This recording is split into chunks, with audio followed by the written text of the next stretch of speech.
जहां पूर्व प्रतिपक्ष नेता पूर्व मंत्री अजय सिंह राहुल ने बीजेपी पर तीखा प्रहार किया। पत्रकारों के बीच बातचीत में बड़ा बयान देते हुए कहा कि ठीक खतरे में है हिंदुस्तान का प्रजातंत्र, बीजेपी का नाम लेने से डर लगता है। उन्होंने पूर्व मंत्री अटल बिहारी वाजपेयी का जिक्र करते हुए कहा, पहले भी सरकार रही जिनके सत्ताधीश पक्ष को मजबूत करने का बल दिया था। आज के सत्ताधीश प्रजातंत्र का गला घोटने में लगे हुए हैं।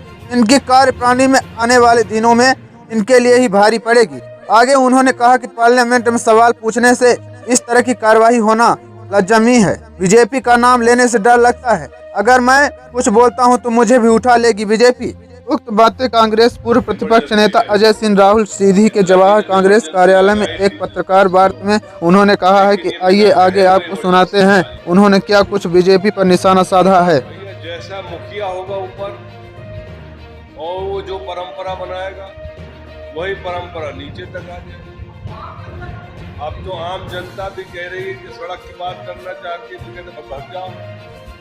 मैंने यही जिले में देखा है, सुना है, कोई वीडियो वायरल हुआ है।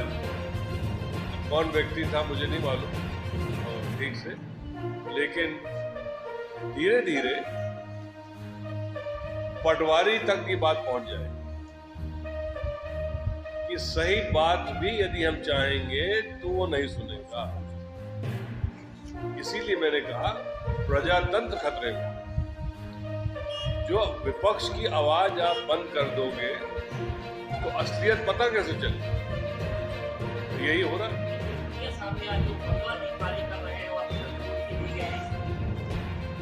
देखिए कांग्रेस पार्टी का इसमें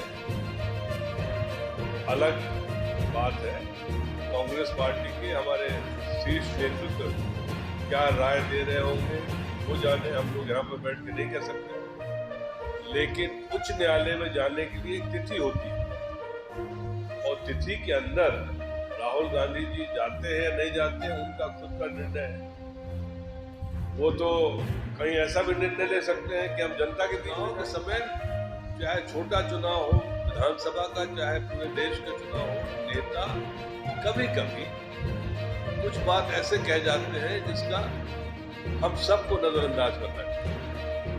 आवेश में कुछ कह दिया, ये तो एक स्वस्थ परंपरा होनी चाहिए भाई। ये तो चलो चुनाव में हो गया खत्म।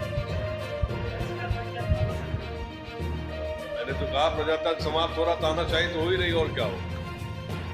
अघोषित इमरजेंसी है। मैं कुछ ज्यादा बोल दूंगा यहाँ पर, कहीं हमें ना उठवा लिए जाए। मैं तो नाम ही लेना बंद कर दिया होता।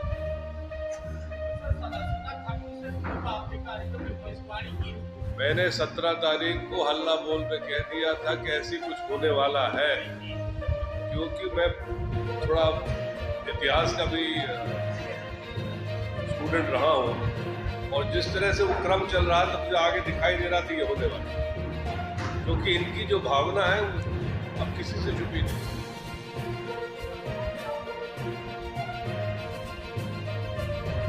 दो तीन खत्म हो गए, 2-3 बचे। एक मानहानि का शायद बचा है, एक तो खत्म हो गए और पिटिशन तो सब खत्म हो गए। और कुछ लोग यहाँ से पिटिशन के लिए सुप्रीम कोर्ट गए तो सुप्रीम कोर्ट ने खारिज कर दिया, एक्सेप्ट ही करने के लिए। ऊपर वाले बड़े मेहरबान।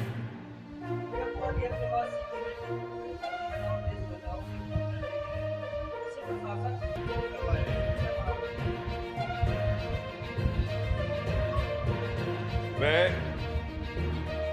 1977 से राजनीति में जुड़ा हूँ।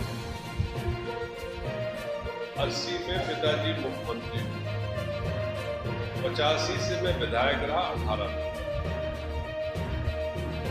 जिस तरह से प्रशासन मध्य प्रदेश का आज, सिर्फ सीधी जिले की बात नहीं, पूरे मध्य प्रदेश में जिस तरह से पंगु बनकर प्रशासन का काम कर रहा है वो मैंने आज तक कभी नहीं देखा न सोचा। लाडली बहना योजना के लिए आप फॉर्म भराने जा रहे हैं और जबरदस्ती सरकारी बिल्डिंग में भारतीय जनता पार्टी का झंडा लगा। मुझे शिकायत मिली, मैंने कलेक्टर महोदय सीधी से कहा कि ये क्या हो गया। कहते मुझे ध्रुवीकरण नहीं होना चाहिए, न सांप्रदायिक आधार पर, न जातीय आधार पर, न राजनीति ऐसे दो खेमों में बंटनी चाहिए जिनमें चर्चा न हो। देश आज संकटों से घिरा है और ये संकट हमने पैदा नहीं किए। जब जब कभी आवश्यकता पड़ी संकटों के निराकरण में हमने उस समय की सरकार की मदद की है। उस समय के प्रधानमंत्री नरसिंह राव जी ने भारत का पक्ष रखने के लिए मुझे विरोधी दल के नेता के नाते जेनेवा भेजा था और पाकिस्तानी उसे देखकर चमत्कृत रह गए। उन्होंने कहा कि ये कहां से आए, क्योंकि उनके यहाँ विरोधी दल का नेता ऐसे राष्ट्रीय कार्य में भी सहयोग देने के लिए तैयार नहीं होता। वो हर जगह अपने सरकार को गिराने के काम में लगा रहता है। ये हमारी परंपरा नहीं है, ये हमारी प्रकृति नहीं है और मैं चाहता हूं ये परंपरा बनी रहे, ये प्रकृति बनी रहे। सत्ता का खेल तो चलेगा, सरकारें आएंगी जाएंगी, पार्टियां बनेगी बिगड़ेंगी, मगर ये देश रहना चाहिए, इस देश का लोकतंत्र अमर रहना चाहिए।